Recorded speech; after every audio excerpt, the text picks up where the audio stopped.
Durante incontables milenios, las inabarcables dunas del desierto egipcio mantuvieron sepultada una crónica fascinante, un episodio que los antiguos monarcas intentaron borrar de la memoria humana para toda la eternidad. En esta inmersión histórica, nos adentraremos en los entresijos de la revolución más audaz y desafiante de la antigüedad. Conoceremos a fondo al faraón hereje, Akenatón, y a su enigmática consorte, Nefertiti, quienes no dudaron en alzar su voz contra las divinidades ancestrales. Desentrañaremos el velo de misterio que rodea el origen de la reina más deslumbrante del Nilo y explicaremos cómo logró convertirse en una auténtica cogobernante, empuñando un poder reservado tradicionalmente a los hombres. Descubrirás los motivos que impulsaron a Akenatón a abandonar el esplendor de la imponente Tebas para erigir una auténtica utopía en medio de la aridez del desierto.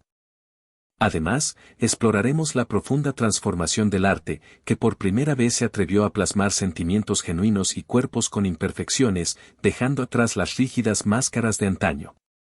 Seguiremos paso a paso el trágico ocaso de esta estirpe, indagaremos en el abrupto y misterioso desvanecimiento de Nefertiti, y comprenderemos la furia con la que sus sucesores aniquilaron cualquier vestigio de su paso por el mundo.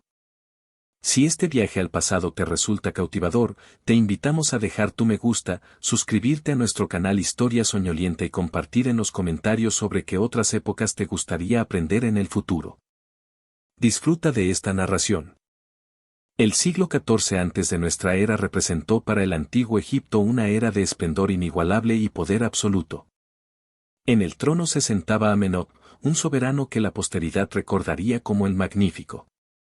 Se trataba de una época dorada en la que el oro fluía con tanta abundancia en el valle del Nilo que se consideraba tan común como la misma arena del suelo.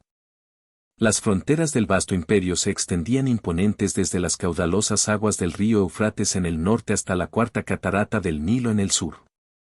Fue precisamente en este ambiente, rebosante de opulencia y paz inquebrantable, donde creció el joven príncipe heredero, el futuro Akenatón. Los primeros años de su vida transcurrieron en los suntuosos pasillos del Palacio de Malcata, situado en la orilla occidental de Tebas. Aquella urbe latía como el verdadero centro neurálgico del universo conocido. Sus bulliciosas calles respiraban constantemente las densas y embriagadoras fragancias del incienso quemado y de los óleos más exclusivos. Cada amanecer, el sol despuntaba sobre los colosales santuarios de Karnak y Luxor, bañando con su luz los formidables pilonos y las infinitas galerías de columnas. El joven príncipe era testigo diario del esfuerzo titánico de miles de personas que consagraban su labor a la adoración de los dioses. Toda la estructura vital de los egipcios de aquel entonces se entrelazaba profundamente con unas tradiciones que parecían inquebrantables e inmutables. El pilar central de aquella sociedad era, sin duda alguna, el culto al dios Amón. Esta deidad no solo actuaba como el guardián supremo de Tebas, sino que se le veneraba como el mismísimo padre del faraón. Los sumos sacerdotes dedicados a su culto amasaban un poder tan desmesurado que, en ocasiones, lograba eclipsar la propia autoridad del monarca. Eran dueños y señores de vastísimas extensiones de tierra fértil, de interminables rebaños de ganado y de un número incontable de sirvientes. Ninguna decisión de estado de vital importancia se ejecutaba sin contar previamente con el beneplácito del sagrado oráculo de Amón. Desde su más tierna infancia, el pequeño heredero observó con atención esta intrincada red de influencias que entrelazaba la política con lo divino. Los muros de los recintos sagrados estaban tapizados de relieves eternos donde los dioses otorgaban al soberano los emblemas de la vida y la supremacía. Eran representaciones que habían permanecido estáticas durante cientos de años. La fe de sus antepasados exigía una devoción estricta y el cumplimiento minucioso de infinidad de rituales. Como futuro rey, el muchacho debía instruirse en la lectura de los textos arcaicos, memorizar fórmulas mágicas de gran complejidad y comprender la intrincada geografía del inframundo. Toda su preparación académica tenía un único propósito: convertirlo en el guardián absoluto del orden establecido, un concepto sagrado conocido como Ma'at. Esta doctrina encarnaba la verdad, la justicia y la armonía cósmica, dictando que cada elemento del universo debía permanecer exactamente en el lugar que le correspondía. Durante su juventud, Akenatón contemplaba a su progenitor como la materialización viviente de esa armonía universal. El rey edificaba templos de unas proporciones nunca antes vistas, erigía estatuas colosales a su propia imagen y organizaba festividades de una suntuosidad deslumbrante. El país proyectaba un aura de invencibilidad y eternidad. Sin embargo, detrás de esa deslumbrante fachada de abundancia, ya comenzaban a gestarse profundas fisuras y contradicciones silenciosas. El creciente poderío de la casta sacerdotal de Amón generaba fricciones palpables en el seno de la propia familia real. El gobernante se veía obligado a ceder a los templos porciones cada vez mayores del botín obtenido en sus campañas militares. El príncipe percibía con claridad cómo estos clérigos se transformaban en una élite intocable que no solo dictaba el destino espiritual de los ciudadanos, sino que además monopolizaba las riendas económicas de la nación. Es muy probable que, en la quietud de los aposentos del palacio de Malcata, germinaran en la mente del joven heredero las primeras ideas revolucionarias sobre la urgente necesidad de desmantelar aquel sistema. En el hogar del soberano y su gran esposa real, Taí, se respiraba un aire singular y vanguardista. La reina madre era una figura de intelecto afilado y una voluntad de hierro. Aunque no poseía sangre real desde su nacimiento, ejercía un dominio indiscutible sobre las decisiones de su esposo. El joven príncipe profesaba un apego inmenso hacia su madre. Taí no se limitaba a ser una figura decorativa, participaba de manera asidua en la administración del vasto imperio y mantenía correspondencia diplomática constante con los soberanos de las naciones vecinas. Al observar su destreza, el futuro reformador interiorizó que una mujer era perfectamente capaz de forjar el destino de la historia, una convicción que más tarde definiría su inquebrantable alianza con Nefertiti. Otro elemento crucial en la formación del muchacho fue la magnética influencia de Memphis, la metrópoli del norte. A diferencia de la conservadora y rígida Tebas, Memphis era un crisol cultural y comercial abierto al mundo. Allí florecían vigorosos los ritos dedicados a deidades ancestrales como Tairra. Los historiadores sostienen la hipótesis de que el heredero pasaba largas temporadas en esta vibrante ciudad. Fue en sus calles donde pudo entrar en contacto con antiguas corrientes filosóficas de carácter solar, doctrinas que no estaban subyugadas a las ambiciones políticas de los sacerdotes tebanos. El disco solar, conocido como Atón, ya aparecía en los escritos sagrados de la época, aunque por el momento no era más que una de las múltiples manifestaciones de la luz celestial. La frágil salud del futuro monarca también pudo jugar un papel determinante en su particular forma de interpretar el mundo. Si damos crédito a los retratos elaborados años más tarde, el príncipe poseía una fisonomía muy poco convencional. Su exacerbada sensibilidad y su naturaleza profundamente reflexiva lo apartaban del resto de los jóvenes de su edad. Mientras otros nobles de la corte dedicaban su tiempo a perfeccionar su puntería con el arco o a dar caza a las fieras del desierto, el futuro soberano prefería pasar horas interminables contemplando cómo los destellos del sol se filtraban a través de las majestuosas columnas palaciegas. Creció inmerso en un entorno donde hasta el más leve susurro del viento o el sutil cambio de las sombras se interpretaban como mensajes directos de las fuerzas divinas. Aunque la pedagogía tradicional le exigía moldearse como un fiero guerrero y protector del reino, el Egipto que le tocó vivir en su juventud disfrutaba de una paz casi absoluta. Era una era dominada por las alianzas diplomáticas y los proyectos arquitectónicos de dimensiones faraónicas. El entorno se percibía como algo completo y sublime. Riquezas inconmensurables inundaban las arcas del Estado, y las artes plásticas alcanzaban cumbres de refinamiento nunca vistas. Los artesanos daban vida a verdaderas maravillas cinceladas en oro macizo, lapislázuli vibrante y fayenza delicada. La cotidianidad del heredero estaba envuelta en una belleza abrumadora. No obstante, esta misma estética se encontraba prisionera de dogmas estrictos que no habían sufrido alteraciones en milenios. Los fastos del Festival Sed, la magna celebración del jubileo de su padre, dejaron una huella imborrable en la personalidad del joven. Durante esas jornadas de júbilo, el anciano monarca era literalmente deificado en vida. El hijo observaba atónito cómo su progenitor se transmutaba en una deidad encarnada, en un sol humano capaz de irradiar vida. Estas ostentosas ceremonias tenían el propósito de cimentar la creencia en la inmortalidad de la dinastía. Sin embargo, pudo haber sido precisamente durante esos instantes de teatralidad excesiva cuando la mente del príncipe experimentó su primera gran fractura ideológica. Comprendió el abismo que separaba el formalismo vacío de los ritos de la energía vibrante y auténtica de la luz natural.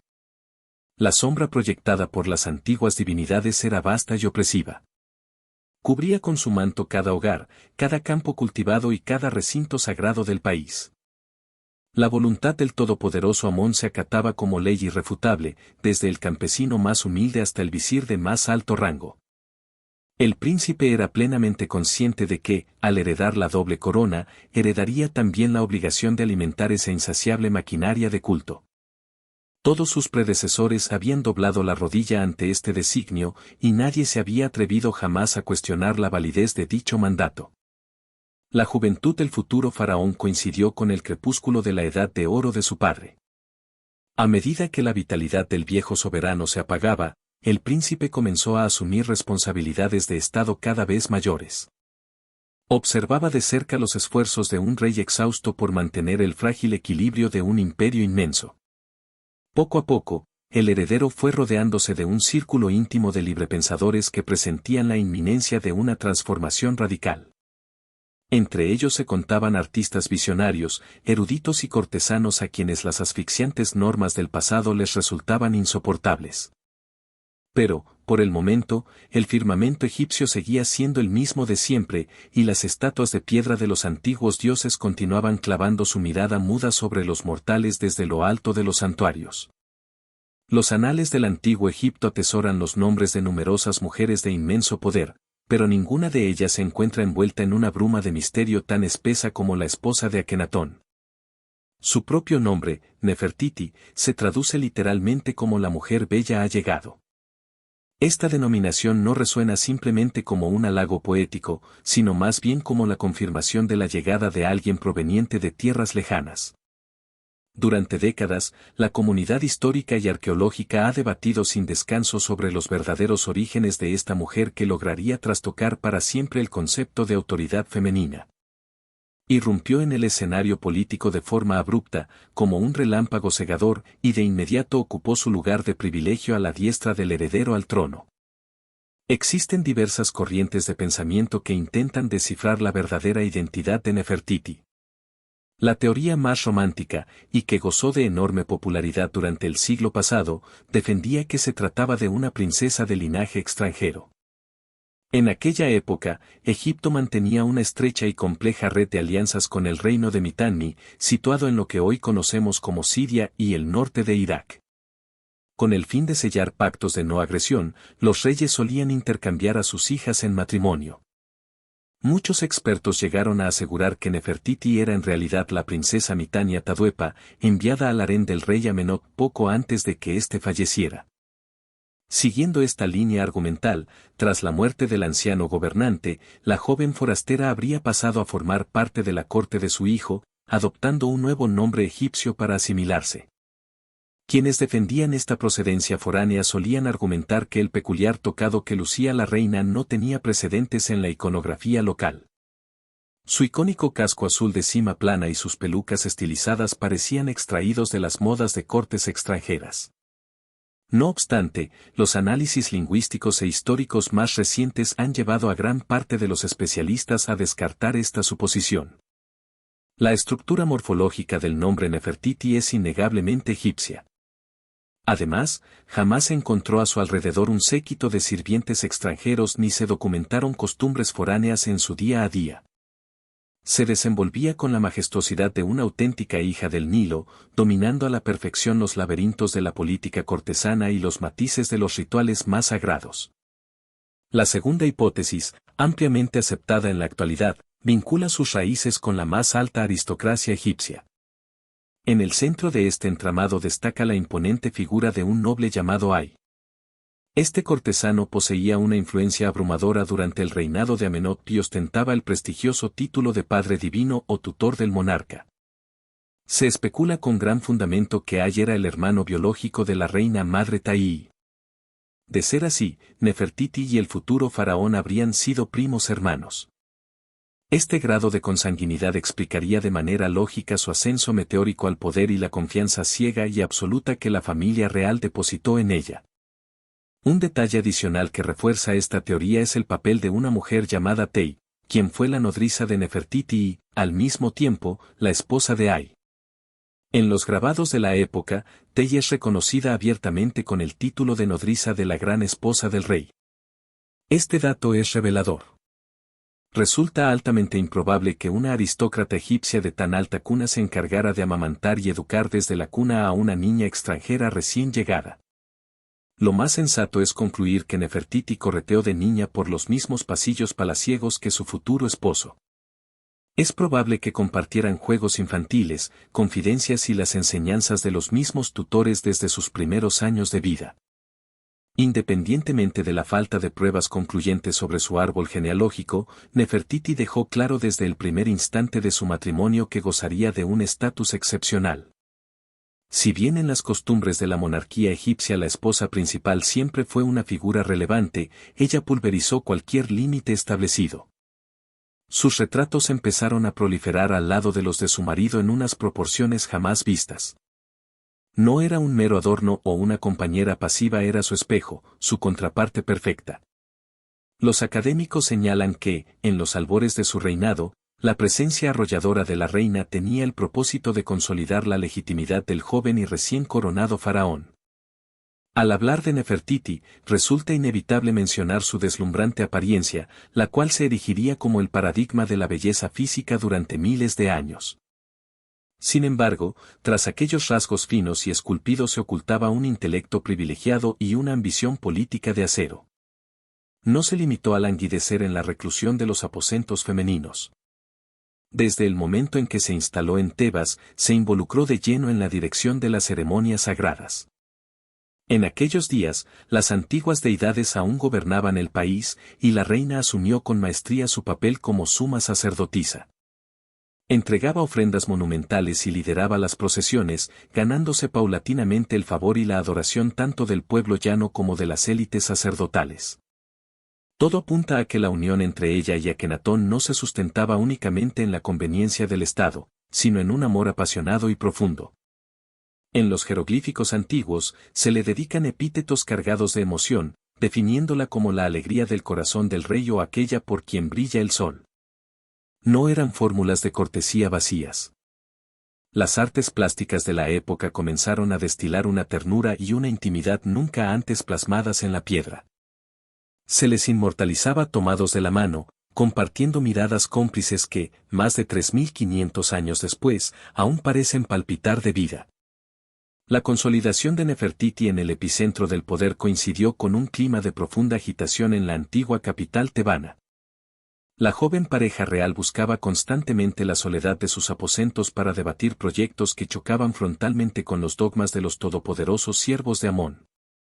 Ella poseía el carisma arrollador que el monarca necesitaba para sostenerse en su titánica cruzada por rediseñar el universo. Se convirtió en su faro, su inspiración absoluta. Diversos historiadores coinciden en que fue precisamente su aliento y su consejo lo que otorgó a Akenatón el valor necesario para quebrar de forma definitiva las cadenas del pasado. Ella no sentía terror ante lo desconocido y es muy probable que fuese la mente maestra detrás de las decisiones más temerarias del régimen. El enigma que rodea a su figura se ve acentuado por el hecho de que jamás logró dar a luz a un varón. Nefertiti trajo al mundo a 6 hijas. En la mentalidad del antiguo Egipto, la incapacidad de engendrar un heredero masculino era motivo suficiente para arruinar a cualquier consorte real. Pero ella desafió las reglas. Su autoridad y su prestigio se multiplicaban mágicamente con la llegada de cada nueva princesa. Logró transformar a su descendencia femenina en un emblema sagrado e intocable. Los retratos familiares, donde se la ve amamantando o jugando con sus pequeñas sobre el regazo, pasaron a ser el eje central de la maquinaria propagandística del Estado. Era la demostración visual de que la gracia divina descendía a la tierra a través del amor filial y la maternidad material. Durante sus años en Tebas, antes del exilio a la nueva metrópoli, la vida de la reina fue un despliegue constante de majestuosidad. Se ataviaba con ropajes de lino de una finura tal que resultaban prácticamente translúcidos. Sus fastuosos aderezos de oro macizo y gemas preciosas dejaban sin aliento a los emisarios llegados de reinos lejanos. Cada una de sus apariciones públicas era una coreografía milimétricamente diseñada para deslumbrar. Comprendía a la perfección el poder psicológico de su imagen pública y esgrimía su deslumbrante belleza como un arma letal para cimentar la supremacía de su linaje.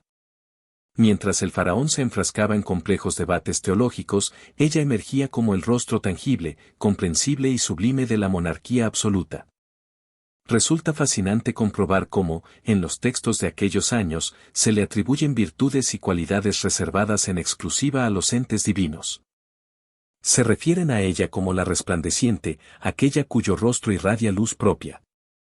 Esto evidencia que, mucho antes de que se instaurara de forma oficial la nueva doctrina religiosa, ya se estaba tejiendo a su alrededor un aura de veneración sobrenatural. Estaba abonando el terreno para el cataclismo cultural que estaba por desatarse. Poco importaba ya a sus contemporáneos si por sus venas corría sangre egipcia o extranjera. Había trascendido su condición mortal para erigirse como una fuerza independiente, el estandarte vivo de una nueva aurora que amenazaba con cambiarlo todo. De manera paulatina, la jurisdicción de Nefertiti desbordó las paredes del palacio y las ceremonias de los templos. Comenzó a presidir recepciones de Estado y encuentros diplomáticos de altísimo nivel. En los polvorientos archivos han sobrevivido pruebas documentales que relatan cómo los reyes de tierras lejanas le enviaban presentes de valor incalculable dirigidos exclusivamente a ella, reconociendo sin tapujos su inmensa relevancia política. Era un comportamiento absolutamente insólito para las costumbres de la época. La imponente sombra que proyectaba sobre el tablero de ajedrez de la política egipcia no dejaba de crecer. Estaba plenamente preparada para, aferrada a la mano de su esposo, dar un salto al vacío y desafiar la hegemonía de dioses que habían reinado durante milenios. Al alcanzar el 5º año de su mandato, el joven monarca Amenhotep ejecutó una maniobra que dejó paralizada a toda la civilización del Nilo.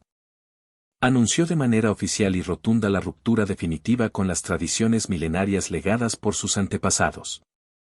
Hasta ese instante crítico, el panteón de los egipcios albergaba a cientos de deidades, y cada una custodiaba celosamente un aspecto específico de la existencia humana.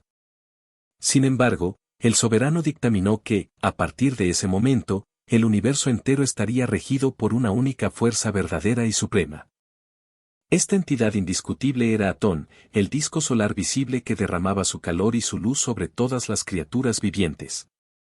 No se trataba de una simple incorporación al ya extenso catálogo divino, constituía un asalto directo para erradicar por completo la cosmovisión antigua e implantar un dogma radicalmente nuevo. El golpe de efecto más resonante y cargado de simbolismo fue la renuncia del propio gobernante a su nombre de nacimiento. Amenhotep significaba literalmente Amón está satisfecho. Pero el faraón se negaba a mantener cualquier tipo de vínculo, por ínfimo que fuera, con la divinidad tebana y su influyente casta sacerdotal. Por ello, adoptó la identidad de Akenatón, un apelativo que se traduce como el que es útil a Atón o el espíritu resplandeciente de Atón. Acompañándolo en este desafío, su consorte también modificó su nomenclatura, anexando a su título el epíteto Neferneferuatón, lo que dejaba patente su fusión espiritual inquebrantable con la nueva deidad luminosa. Estas modificaciones nominales eran un manifiesto político y religioso en toda regla. El líder supremo proclamaba a los 4 vientos que su existencia anterior había concluido y que despuntaba una era inédita en la que él se erigía como el único puente válido entre las esferas celestiales y el mundo terrenal. Esta onda expansiva religiosa no se detuvo en la mera alteración de los nombres reales. Akenatón emprendió una ofensiva sistemática e implacable contra los antiguos ídolos. El primer paso consistió en cortar de raíz el flujo de riquezas destinado a los inmensos santuarios de Amón. A esta asfixia económica le siguieron acciones mucho más drásticas. A lo largo y ancho del país se desplegaron cuadrillas de canteros armados con cinceles, cuya única misión era profanar obeliscos, muros de piedra e incluso los sepulcros de ciudadanos particulares para borrar cualquier jeroglífico que hiciera mención al dios desterrado. El propósito del rey era extirpar hasta el último vestigio de la memoria de las deidades ancestrales de la mente colectiva de su pueblo. Fue una demostración de poder sin precedentes. La férrea voluntad de un solo individuo enfrentándose a instituciones arraigadas durante miles de años. La naturaleza de Atón marcaba un punto de inflexión abismal respecto a los dioses del pasado. Carecía de forma humana o de los tradicionales rostros de bestias salvajes. Resultaba imposible encasillarlo en una estatua de madera o metal que los clérigos pudieran ocultar en la penumbra de las barcas sagradas. Por el contrario, a Atón se le plasmaba de manera exclusiva como una ardiente esfera solar de la que emanaba una multitud de rayos divergentes. En los extremos de estos haces de luz florecían unas diminutas manos que ofrecían al soberano y a su linaje el Ankh, el símbolo sagrado del aliento vital. De esta manera, el Creador se transformaba en una esencia abstracta, pero al mismo tiempo omnipresente. Ya no era propiedad privada de unos sacerdotes ocultos en la oscuridad de los agrarios, sino que pertenecía a cualquier ser humano capaz de alzar la vista y contemplar el firmamento despejado. Pese a esta aparente accesibilidad, Akenatón se encargaba de remarcar constantemente que sólo él poseía el conocimiento profundo y auténtico sobre la verdadera naturaleza de su Padre Celestial. Esta doctrina quedó magistralmente sintetizada en el célebre Gran Himno a Atón, una obra literaria cuya autoría se atribuye con frecuencia al propio monarca.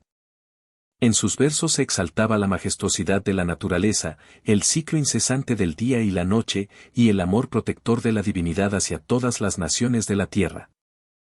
Por primera vez en la prolongada crónica egipcia, germinaba la idea de un Dios universal, idéntico tanto para los habitantes del Nilo como para los guerreros sirios o las tribus nubias. Constituía el ejemplo más temprano de una religión de alcance global. Sin embargo, dentro de este innovador esquema espiritual, no quedaba espacio alguno para los ritos funerarios clásicos, unas prácticas que la población veneraba con fervor.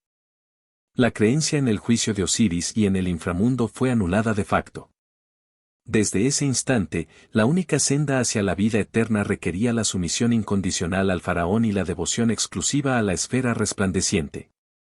La élite clerical de Amón, sólidamente afincada en Tebas, interpretó este vendaval de reformas como un ataque directo y una amenaza letal para su propia supervivencia. Durante siglos habían acumulado un patrimonio incalculable y una influencia política decisiva, y ahora, en un abrir y cerrar de ojos, se veían relegados al ostracismo. Las monumentales puertas de sus templos fueron clausuradas con sellos reales, y sus inagotables recursos terminaron confiscados para engrosar las arcas del culto solar. Akenatón era consciente de que prolongar su estancia en Tebas, una metrópoli donde cada bloque de piedra y cada obelisco susurraban la grandeza de los antiguos amos, resultaba cada vez más asfixiante y arriesgado. La tensión en la vieja urbe se podía cortar con un cuchillo. La resistencia de los sumos sacerdotes, aunque silenciosa, albergaba un rencor de profundidad abismal. Aguardaban con paciencia de depredador el instante en que el sol de su dios Amón volviera a despuntar y el rey hereje cometiera un error fatal. Lejos de amedrentarse por la oposición en la sombra, Akenatón pisó el acelerador de su revolución. Llegó incluso a modificar la mismísima estructura del lenguaje empleado en las inscripciones estatales. Desechó el estilo arcaico y solemne, un dialecto críptico comprensible únicamente para un selecto y reducido grupo de eruditos, y ordenó emplear el idioma cotidiano que los campesinos y artesanos utilizaban en las calles. Su objetivo primordial era democratizar su mensaje, haciéndolo comprensible y cercano a las masas. La luz de su divinidad debía penetrar en el interior de cada hogar sin necesitar el filtro interpretativo de una jerarquía religiosa hermética. La fe se tornó de pronto más visceral, cargada de emotividad. En los relieves tallados durante esa época, ya no observamos a un soberano petrificado en una postura de gélida superioridad divina, sino a un hombre que se estremece de gozo bajo el calor del sol, alzando los brazos hacia lo alto en un arrebato de éxtasis genuino. En la labor de propagar y cimentar esta nueva doctrina, Nefertiti desempeñó un papel absolutamente estelar. No se limitaba a caminar tímidamente un paso por detrás de su esposo, lideraba activamente los oficios sagrados cotidianos bajo la cúpula celeste. Juntos derramaban libaciones purificadoras y depositaban ofrendas florales sobre las mesas consagradas al disco de luz. Estos altares ya no se escondían en habitaciones angostas y envueltas en humo de incienso, sino que se erigían en inmensos patios bañados por la deslumbrante claridad del mediodía. La reina se erigió como la personificación viva del principio femenino dentro de este orden cosmológico recién estrenado. Si el faraón actuaba como el reflejo de Dios en el mundo terrenal, ella completaba esa dualidad sagrada, conformando una pareja armónica perfecta, encargada de canalizar el orden y la prosperidad hacia todos los confines de la nación. No obstante, para la inmensa mayoría de la población agrícola, estos cambios vertiginosos resultaban profundamente aterradores. La veneración hacia sus múltiples deidades protectoras formaba parte del tejido mismo de su cotidianidad y había sido así durante decenas de siglos. Las familias humildes estaban acostumbradas a suplicar la intervención de dioses menores y cercanos para que las auxiliaran durante las plagas, en el lecho de muerte o durante los intensos dolores del parto. Para los aldeanos, aquel majestuoso Atón resultaba una entidad demasiado abstracta, lejana y ajena a sus dramas diarios. A pesar de las severas prohibiciones dictadas desde los tribunales palaciegos, las clases populares continuaron escondiendo en los rincones más oscuros de sus cabañas pequeñas estatuillas protectoras del enano beso de la diosa hipopótamo Tueris. El rey anhelaba sustituir de un plumazo el folclore popular por una sofisticada construcción intelectual de corte monoteísta, pero intentar arrancar de cuajo las raíces de una fe milenaria en apenas un puñado de años demostró ser una quimera inalcanzable. La demolición del pasado exigía medidas extremas que trascendían el ámbito estrictamente teológico para adentrarse en la cruda política de Estado. El monarca procedió a renovar por completo su círculo de consejeros. Los antiguos linajes aristocráticos, portadores de apellidos ilustres, fueron apartados fulminantemente del poder y sustituidos por una legión de burócratas de probada lealtad, muchos de los cuales provenían de estratos sociales insospechadamente humildes. Esta nueva élite administrativa debía su meteórico ascenso de forma exclusiva a la voluntad personal del rey, razón por la cual defendían sus reformas con un fanatismo ciego y feroz. Estos cortesanos se autodenominaban con orgullo los nacidos de nuevo gracias a la luz.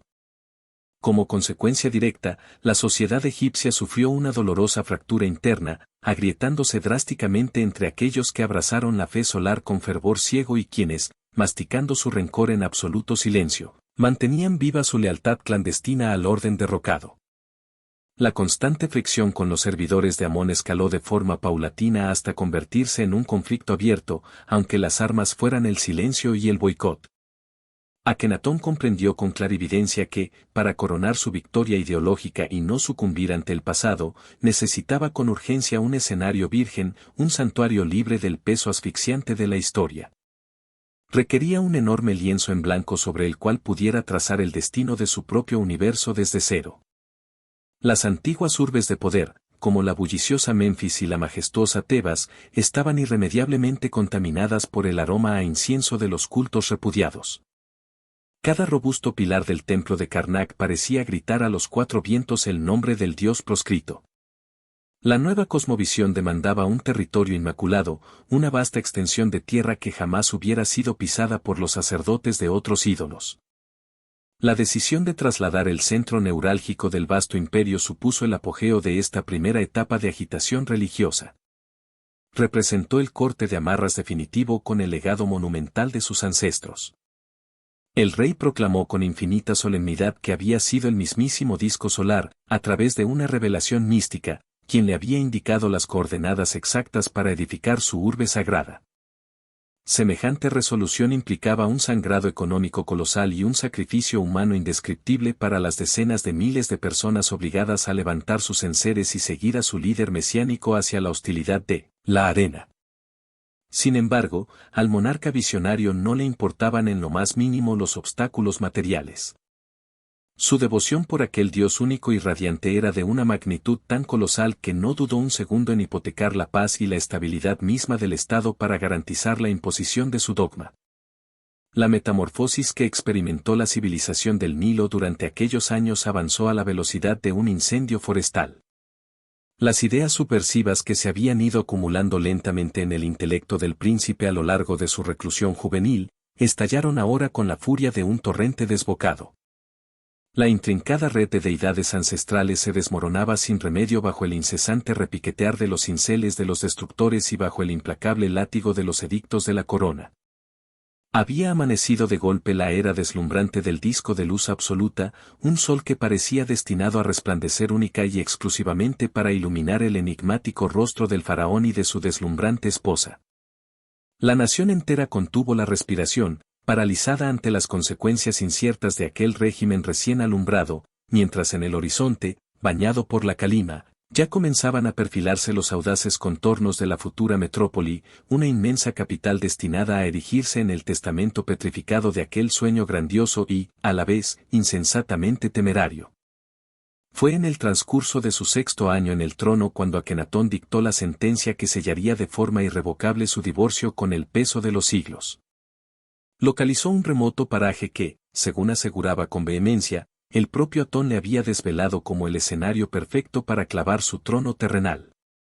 Se trataba de una extensa y solitaria llanura situada en el cauce medio del río, aproximadamente a unos 300 kilómetros al norte de la hostil Tebas. El terreno estaba protegido de forma natural y casi mágica por un circo montañoso de escarpados acantilados calizos. Aquel olvidado rincón de la geografía jamás había sido perturbado por los cimientos de ningún templo foráneo, ni había presenciado el sacrificio de bestias en honor a las sombras del ayer. Era un suelo totalmente puro e incontaminado, la plataforma fundacional inmejorable para asentar los delirios utópicos del líder supremo. Bautizó a este prodigio urbanístico con el evocador nombre de Ajetatón, que en la lengua sagrada se traducía como el horizonte del disco solar. El levantamiento de la urbe se emprendió con una magnitud de recursos y una urgencia sencillamente inauditas. El monarca se negaba en redondo a soportar décadas de espera hasta que la tradicional y lenta ingeniería de bloques megalíticos lograra alzar los muros de su ciudad soñada. Para inyectar velocidad a la construcción, los capataces implementaron una técnica totalmente disruptiva. La utilización masiva de piezas de piedra estandarizadas y de dimensiones reducidas, unos elementos que la arqueología contemporánea ha bautizado como talatatos. El peso unitario de cada uno de estos ladrillos calcáreos rondaba los 45 kilogramos. Esta ligereza permitía que un operario solitario pudiera transportarlos en sus manos o sobre un hombro sin sufrir el agotamiento habitual de las grandes canteras. Gracias a este ingenioso sistema en cadena, los colosales palacios de corte y los inmensos perímetros sagrados parecían brotar mágicamente del polvo del desierto de un día para otro. Una riada humana, formada por miles de curtidos artesanos, maestros canteros, delineantes y peones, fue arrastrada hasta este paraje aislado para dar forma a la mayor obra pública de su tiempo. El entramado de las calles de esta flamante capital obedecía a una planificación racional y geométrica que rozaba la perfección. Discurriendo en paralelo a la arteria fluvial del Nilo, se trazó una imponente avenida de dimensiones épicas, a la que se otorgó el rimbombante título del Camino del Faraón. Esta gigantesca espina dorsal de asfalto primitivo vertebraba los puntos neurálgicos de la burocracia estatal y del culto supremo. En el corazón palpitante de Ajetatón se erigía imponente el gran templo de Atón.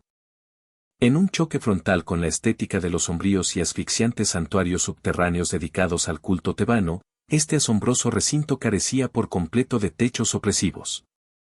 Su estructura se desplegaba a través de una secuencia interminable de inmensos patios a cielo abierto, atestados con cientos de mesas de ofrendas talladas en impoluta piedra blanca.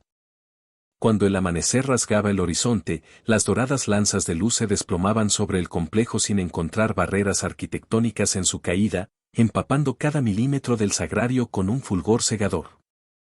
El monarca exigía de manera innegociable que ninguna bóveda de oscuridad, ningún techo de cedro, se atreviera a interponerse jamás entre la mirada del Creador y la devoción de sus hijos mortales. En las inmediaciones de este epicentro sagrado se alzaba soberbio el gran palacio, una infraestructura de volúmenes titánicos concebida específicamente para ser el fastuoso escenario de las efemérides del Estado y deslumbrar a los embajadores de potencias extranjeras. Los muros y columnas de este gigantesco laberinto palaciego estaban ataviados con murales vibrantes que capturaban el pulso frenético de la naturaleza virgen. Impenetrables espesuras de cañas de papiro, delicadas flores de loto acuáticas y bandadas de aves migratorias alzando el vuelo. El rey anhelaba fervorosamente rodear su existencia cotidiana con retratos del mundo rebosante de vida, al que consideraba la máxima y más bella obra forjada por su Padre Celestial. Separada apenas por el bullicio de la calzada principal, se encontraba la casa privada, el santuario doméstico y refugio exclusivo del faraón y de Nefertiti. Ambas estructuras se hallaban abrazadas de forma aérea mediante un grandioso puente techado que cruzaba de orilla a orilla por encima de la principal avenida. En el punto central donde esta pasarela sobrevolaba la calle, se abría majestuosa la célebre ventana de las apariciones. Era un balcón teatral y ostentoso desde el cual la pareja divina asomaba sus perfiles a la multitud enardecida, arrojando ostentosos collares de oro macizo para premiar la fidelidad ciega de sus súbditos y cortesanos predilectos. El desarraigo del aparato estatal para ser trasplantado a las polvorientas llanuras de Ajetatón supuso un éxodo administrativo de dimensiones homéricas. Ejércitos enteros de magistrados, escribas de alto rango y una incalculable multitud de sirvientes domésticos se vieron en la amarga obligación de abandonar la opulencia y comodidad de sus mansiones de toda la vida, ubicadas en las prósperas Tebas y Menfis. Todo ello para peregrinar tras los pasos inquebrantables de su señor hacia las entrañas de un paraje desolado y por domesticar. La urbe no se limitó a desarrollar sus ciclópeos centros de poder, sus tentáculos residenciales se extendieron vorazmente por la periferia.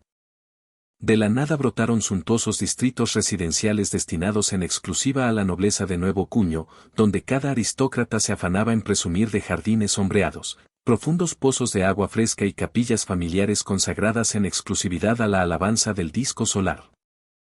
Por su parte, los canteros y obreros manuales fueron hacinados en asentamientos periféricos mucho más parcos, pero que, sorprendentemente, presentaban una rigurosa organización cuadrícula. De este modo, la metrópoli del Sol se erigió como el primer paradigma documentado en los anales del ser humano de una ciudad trazada con escuadra y cartabón desde sus cimientos sobre un terreno totalmente desierto, acatando un plan maestro diseñado por la mente del Estado. La cadencia de los días en este paraíso prefabricado latía de forma inexorable al compás del viaje del astro rey por la inmensidad del cielo. Cada alborada se inauguraba con la apoteósica salida procesional del monarca y su consorte, subidos a lomos de vertiginosos carros de guerra chapados en fulgurantes láminas de oro. Ambos surcaban a velocidades de vértigo las amplísimas arterias de la ciudad, enfilando su marcha militar hacia los patios del Templo Mayor para presidir el derramamiento de las ofrendas matinales. Estas veloces cabalgadas públicas no eran caprichos lúdicos, constituían una pieza clave y milimétricamente calculada dentro del complejo engranaje de adoctrinamiento del régimen. La masa debía contemplar a sus pastores como si se trataran de condensaciones vivas e inagotables de energía cósmica pura. El centelleo iridiscente de los carruajes reflectando la violencia del sol, el fragor de los cascos de los briosos corceles golpeando el suelo y el flamear hipnótico de las finísimas túnicas de lino, cincelaban en las mentes de los observadores una estampa de poder moderno, ágil y ferozmente imparable. El peso específico de Nefertiti en los engranajes de la capital era, a todos los efectos, exactamente equiparable a la omnipotencia de su marido. Su grácil semblante monopolizaba el paisaje visual del entorno. La encontraban esculpida en la intimidad de las capillas, en las ciclópeas estelas de roca viva que marcaban a fuego las fronteras del territorio sagrado, e incluso moldeada en arcilla en los diminutos altares de los barrios obreros. Ejerció como el ama de llaves incuestionable de Ajetatón. En el corazón de los palacios reales se respiraba un ambiente de refinamiento casi doloroso de tanta belleza.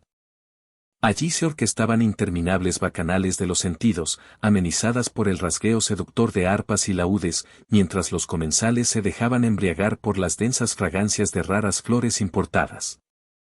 A pesar de esa deslumbrante pátina de esplendor incuestionable, en la trastienda acechaban pavorosas complicaciones logísticas y de supervivencia. Sostener la ilusión de una ciudad palaciega en un territorio de una aridez tan implacable exigía un gasto de energía sobrehumano en labores de abastecimiento. Montañas de alimentos básicos, toneladas de exquisita indumentaria y una avalancha de lujos innecesarios debían navegar a contracorriente a lo largo de la columna vertebral del Nilo, estivados en las bodegas de una infinita flota de barcazas de transporte. La vida misma del oasis artificial pendía del delgado y frágil hilo de una red de comercio fluvial que no se podía permitir ni un solo día de descanso. La contención y la seguridad del enclave recaían sobre los hombros de destacamentos de infantería ciegamente leales y escuadrones de policía implacables. Bordeando el límite imaginario del horizonte de la urbe, se tallaron majestuosas marcas fronterizas en los acantilados de piedra. Sobre estas enormes tablas de roca, Akenatón mandó grabar a fuego un juramento perpetuo mediante el cual se ataba a sí mismo, prometiendo a los cielos que jamás, bajo ninguna circunstancia, traspasaría los límites de su paraíso fabricado. Se trató, en esencia, de un cautiverio escogido con gusto, un destierro revestido de lujo en una hermética jaula de oro. El soberano terminó tan ensimismado y fagocitado por el afán de perfección de su quimera arquitectónica, que, de manera irremediable, dejó de escuchar los gritos de auxilio y los tambores de guerra que ya empezaban a repicar con furia en los lejanos confines fronterizos de sus dominios imperiales. Mientras en las pulcras calzadas de Ajetatón se cincelaban himnos de paz y se quemaban esencias en loor a la luz, tanto en las provincias asiáticas del norte como en las calurosas tierras del sur, echaban raíces sangrientas rebeliones a las que el ciego gobernante rara vez se dignó a prestar el más mínimo interés estratégico. Uno de los desafíos más asombrosos que este monumental capricho debió solventar fue el control hídrico extremo. Las entrañas de la ciudad estaban horadadas por un intrincado y asombroso sistema circulatorio compuesto de canales artificiales y profundos embalses subterráneos. En las suntuosas parcelas de la clase dirigente, la arena había sido obligada a parir espesos palmerales datileros, enredaderas cuajadas de uvas y frondosos árboles frutales. Los genios del paisajismo excavaron amplios estanques decorativos cuyas aguas cristalinas servían de lecho a delicados nenúfares flotantes. Aquello era un titánico y caprichoso intento de obligar a un paraje moribundo a transmutarse en la viva imagen del jardín del Edén.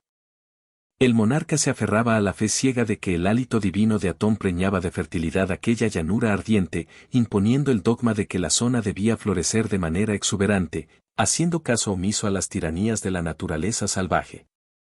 En verdad, era el sudor agónico de legiones de esclavos y aguadores lo que a diario lograba regar y mantener con pulso el milagroso verdor de este espejismo edificado sobre la fe más absoluta. La concepción espacial de los edificios irradiaba la frescura de esta flamante y revolucionaria filosofía de ligereza óptica y horizontalidad liberadora. Aunque la inmensa mayoría de los hogares levantaba sus muros amontonando humildes adobes de barro cocido al sol inclemente, en sus interiores el lujo tomaba el control. Paredes revestidas de inmaculado yeso blanco y engalanadas con murales de tonalidades radiantes y vibrantes.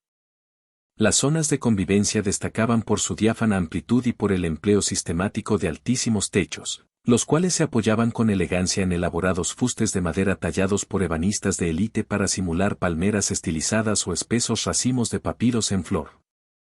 Como feroz contrapunto a las típicas, lúgubres y claustrofóbicas moradas tradicionales del resto del país, donde el sol solo se colaba por minúsculas rendijas para evitar el infernal calor, los pabellones y palacetes de la nueva Babilonia egipcia se jactaban de poseer enormes y provocativos ventanales, estructurados con el único fin de ser devorados por la luz del día en toda su intensidad. Aquella proeza técnica constituía la materialización en adobe y madera de la profunda certeza teológica de que la presencia iluminadora de Dios jamás abandonaba los hombros del ser humano.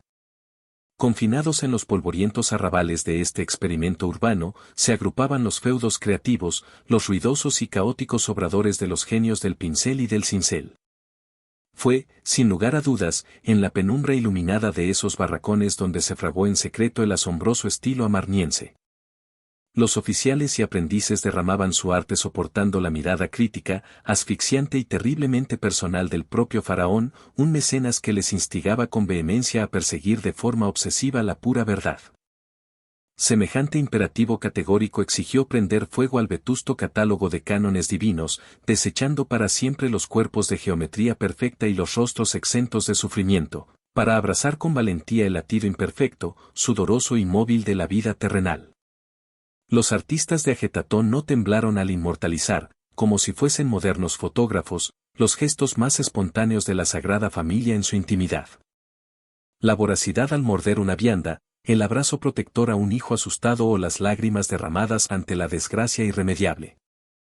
El perímetro urbano mutó sin darse cuenta en el laboratorio visual de vanguardia más gigantesco del mundo antiguo, alumbrando una corriente artística valiente, fresca y totalmente amputada de las cadenas creativas del estamento tebano. No obstante, las calles y plazas de aquel oasis no estaban habitadas en su totalidad por hordas de cortesanos ciegamente enamorados del verbo florido del Rey Sol. La realidad demográfica incluía a miles y miles de ciudadanos corrientes, obreros desplazados que se habían visto forzados a arrastrar consigo en fardo sus atávicos miedos a la noche y sus manías rituales. Las pacientes labores de la arqueología moderna han desenterrado evidencias irrefutables que delatan una cruda realidad de resistencia clandestina. Escondidos bajo el suelo de barro de los barrios humildes, los talismanes consagrados a los demonios y dioses proscritos de antaño continuaron proliferando con total impunidad. Desafiando el riesgo a ser castigados por la tiranía del culto solar unificado, en el seno de la oscuridad doméstica, los padres y las madres seguían clamando clemencia y protección a la estrafalaria figura del grotesco dios Bes para que éste ahuyentara las fiebres mortales de las cunas de sus retoños. La idílica sociedad soñada y blindada por Akenatón no dejó de ser una imposición llovida desde las comodidades del trono, un espejismo que, pese a presentarse deslumbrante en sus contornos arquitectónicos, fracasó de manera estrepitosa en la titánica empresa de lavar el cerebro y reconstruir el mundo espiritual de las clases trabajadoras. Ajetatón, la ciudad del sol, mantuvo el cetro de capitalidad del mundo conocido durante el brevísimo lapso de apenas 15 agitados años. No obstante, esa efímera chispa temporal le bastó y le sobró para estamparse en los libros de historia como el emblema absoluto y nostálgico de toda una era de rebeldía. Se trató de una ciudad relámpago, una burbuja de esplendor nacida exclusivamente de la testarudez enfermiza de un solo monarca y encumbrada por el arrollador encanto de una sola reina. Curiosamente, este núcleo urbano rompía otra enorme tradición. Carecía de la clásica ciudad de los muertos en la orilla del ocaso. En esta ocasión, los hipogeos sepulcrales fueron excavados directamente en los farallones de los barrancos ubicados al este, con la romántica intención de que, en la otra vida, las almas de los difuntos pudieran empaparse del cálido abrazo del astro rey en el instante mismo del amanecer. Cada recodo, cada escalón y cada templo apuntaban sus anhelos hacia el cielo azul, escupiendo promesas sobre el porvenir. Incluso en los tiempos modernos, al pasear la mirada estupefacta sobre los esqueletos de adobe que hoy conforman las ruinas de aquel quimérico proyecto, el viajero puede sentir cómo le eriza la piel la inmensurable audacia, la temeridad casi infantil y la poderosa magia con la que Akenatón y Nefertiti intentaron alzar su utopía intocable sobre un inestable e implacable mar de dunas. En el instante mismo en que el hijo de Amenhotep dictó el advenimiento de su monopolio religioso, supo leer con brillantez que el desgastado y rancio vocabulario del arte clásico era totalmente incompetente para servir como megáfono de su doctrina de luz. Hasta ese abrupto cambio de guión, la producción artística orquestada a lo largo y ancho del Valle del Nilo se regía por una severidad casi robótica, fría como el hielo e infestada de mensajes puramente conceptuales. Su única obsesión era retratar el inmutable estatismo de la eternidad y la infalibilidad del poder, pisoteando sin piedad la belleza casual de cualquier instante fugaz o cotidiano. El testarudo soberano, sin embargo, exigió a sus ejércitos de canteros que asumieran un arriesgado credo creativo. Debían someter su talento al dictado del Ankh Maat, una enigmática premisa filosófica que les obligaba a vivir y a cincelar sumergidos en la más descarnada verdad. Semejante decreto desencadenó en las orillas del gran río el terremoto artístico y la subversión visual más espectacular y radical documentada en milenios. El estilo concebido en las entrañas de Amarna renegó con asco y sin contemplaciones de los maniquíes de proporciones celestiales y de las facciones inexpresivas, transmutó la piedra muerta en algo orgánico y febril, un arte por momentos incómodamente íntimo y rebosante hasta la médula de una sensibilidad emocional que golpeaba el alma. El choque más violento y desconcertante que asalta la retina de cualquier observador al escudriñar los relieves de la figura del propio rey hereje radica en la monstruosa y deliberada discrepancia corporal que exhibe frente a la impecable gallardía atlética de todos los faraones que ocuparon el trono antes que él.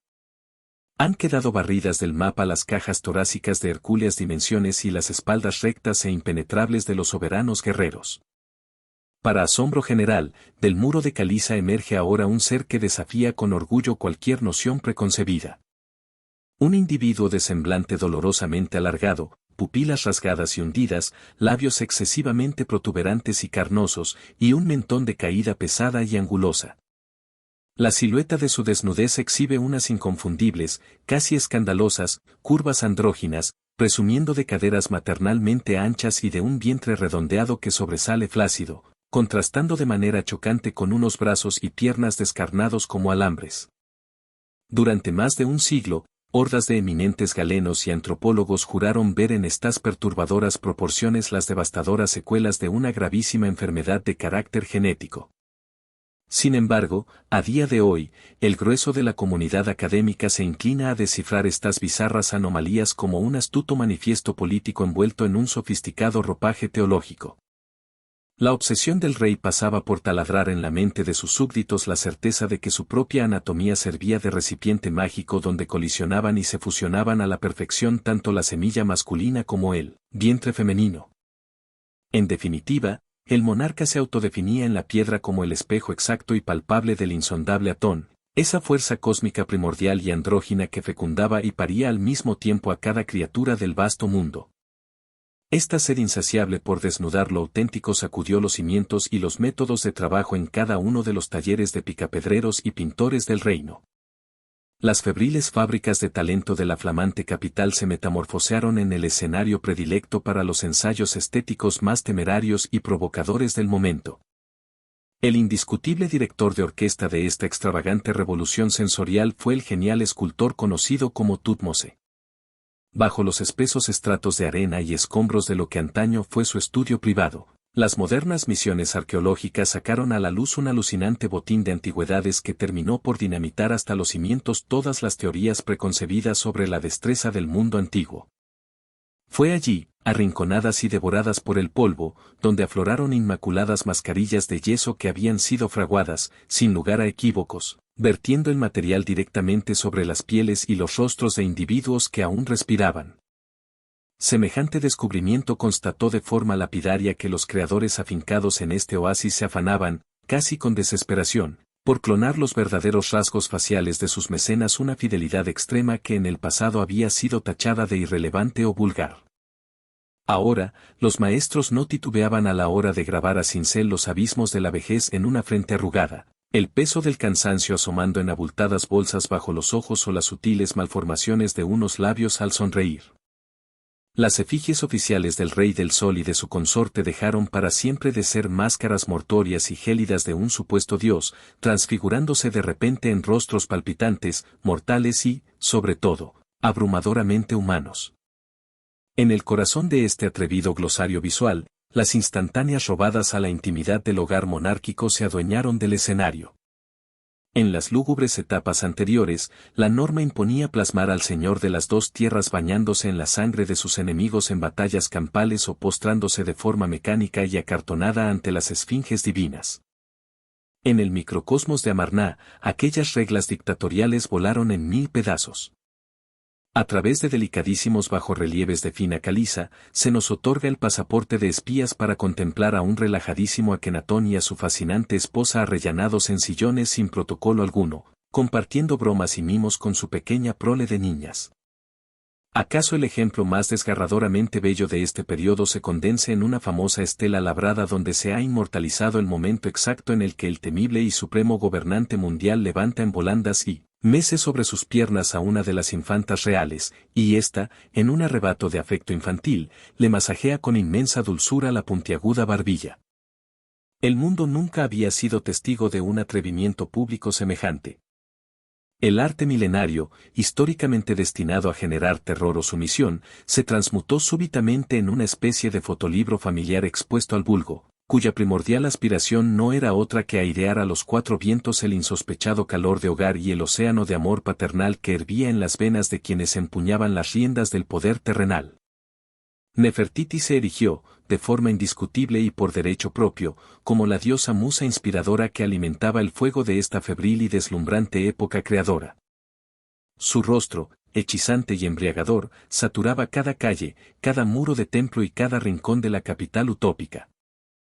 Si durante siglos y siglos la rancia tradición exigía rebajar y ningunear a la reina consorte obligándola a aparecer en un humillante segundo plano y esculpida a un tamaño casi enano en comparación con el faraón varón, ahora las nuevas reglas del juego de Amarná la aupaban hasta codearse en el mismo pedestal de gigante. Sus proporciones en la piedra reclamaban la más estricta igualdad. Su afilada y lánguida silueta resumaba, ciertamente, una cadencia hipnótica y etérea, pero de esa misma fragilidad aparente emanaba simultáneamente una contundencia política y un vigor interior apabullantes. De entre la cascada de maravillas cinceladas bajo la batuta magistral de Thutmose, una sola pieza en particular se disparó hacia la inmortalidad hasta coronarse como el emblema más sublime y reconocible de toda la historia de la civilización faraónica. Hablamos del deslumbrante y legendario busto recubierto en estuco y piedra caliza policromada que actualmente arranca suspiros a los turistas en los pasillos de su museo en Berlín. Esta majestuosa escultura resume, concentra y encarna la cumbre más elevada y depurada de la obsesión hiperrealista del oasis solar. La geometría facial de la mujer más poderosa del Nilo deslumbra e intimida gracias a su perturbadora simetría matemática y a su elegancia suprema. El contorno altivo de su singular tiara, teñida del más intenso azul, no hace sino prolongar hasta lo imposible la altivez de un cuello esbelto como el de un cisne. El afilado cincelado de sus facciones, la altanera prominencia de sus pómulos y la levísima insinuación de una media sonrisa burlona conjugan un retrato magistral, el de un ser humano que acaparó una abrumadora seducción terrenal sin renunciar a cobijar bajo su corona una sagacidad y una astucia política asombrosas. Es de un romanticismo trágico comprobar el fascinante y debatido detalle de que a esta inigualable obra maestra jamás se le llegó a incrustar la pupila de cristal de roca en el cuenco del ojo izquierdo. Los arqueólogos más prosaicos especulan que esta laguna no fue un error fruto de las prisas, sino un recurso absolutamente premeditado. La talla habría servido, nada más y nada menos, que como un maniquí de aprendizaje didáctico, una pizarra tridimensional sobre la cual el gran maestro revelaba a sus bisoños aprendices los arduos vericuetos técnicos del tallado y el relleno de ojos. Pero al margen de este eterno vacío en su mirada y de la incuestionable falta de pulimento final, la caliza enmudece al espectador porque parece emanar calor. En esos pómulos no anida la petrificación mortal y rancia de los viejos y aburridos colosos monárquicos. En esa capa de pintura habita la respiración ahogada, el misterio indescifrable y el carácter indomable de un ser humano ferozmente individual. Resulta un pasatiempo tremendamente sugestivo y revelador analizar la evolución y domesticación que experimentó la furia de este nuevo movimiento plástico a medida que se consumían los años del experimento teológico, de Akenatón. Durante la violenta fase inicial de demolición artística, los retratos y esculturas llegaron a rozar lo grotesco, ensañándose en distorsionar los volúmenes corporales de manera macabra y desafiante. Se trató de un puro acto de terrorismo visual, un grito de guerra estética concebido para volar en pedazos cualquier lazo con la vieja academia. No obstante, a medida que la arena de los años pulió el fanatismo del régimen, los caprichos exagerados y feos de la piedra se dulcificaron, alcanzando un clímax de cadencia y armonía asombrosas. Las espátulas y brochas de los gremios aprendieron a domar la crudeza chocante de lo terrenal, fundiéndola con la búsqueda de un ideal de belleza exquisito y elevado a la máxima potencia.